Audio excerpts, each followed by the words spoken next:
Dengan menyatakan bahwa banyak di antara menterinya berasal dari kabinet Jokowi, kan secara tidak langsung ini mengkonfirmasi apa yang sebelumnya sering Pak Prabowo nyatakan bahwa pemerintahnya itu adalah kelanjutan pemerintahan Jokowi.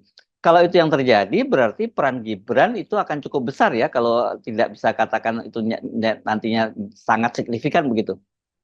Memang yang bisa diinterpretasikan dari uh, atau poin yang hendak disampaikan oleh Presiden Prabowo adalah bahwa dia akan melanjutkan dan dia merasa bahwa dia satu arah, satu nilai dengan Presiden Jokowi. Pada akhirnya dia ucapkan itu. Kendati orang masih berspekulasi mungkin bahwa yaitu basa-basi Pak Prabowo karena masih ada 10 hari ke depan untuk mengatur kembali komposisi kabinetnya.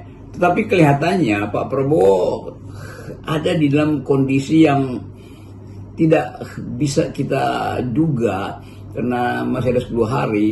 Tetapi jalan pikiran Pak Prabowo makin lama makin memperlihatkan bahwa memang akan ada kelanjutan. Itu bukan itu soal yang tidak kita pastikan atau memang tidak mungkin kita pastikan.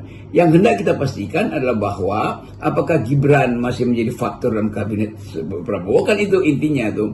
Jadi kalau misalnya Pak Prabowo masih menganggap bahwa menteri-menteri ini juga akan dikoordinir oleh wakil presiden yaitu Gibran, maka itu artinya pesan Jokowi atau permintaan Jokowi untuk menempatkan Gibran di dalam komposisi yang strategis atau ada pembagian tugas yang belum kita tahu karena itu mungkin tacit agreement, perjanjian diam-diam antara Prabowo dan Pak Jokowi, yaitu sebagian kabinetnya itu akan diasuh atau dikoordinir oleh Gibran. Tentu orang akan lihat bahwa berarti Jokowi memang punya peran di dalam penyusunan kabinet itu dan Gibran tentu dilibatkan di dalam perhitungan komposisi kabinet. Jadi tetap ada sesuatu yang agak aneh itu bahwa Pak Prabowo memang berupaya untuk bersopan-sopan dengan Pak Jokowi, itu hal yang baik.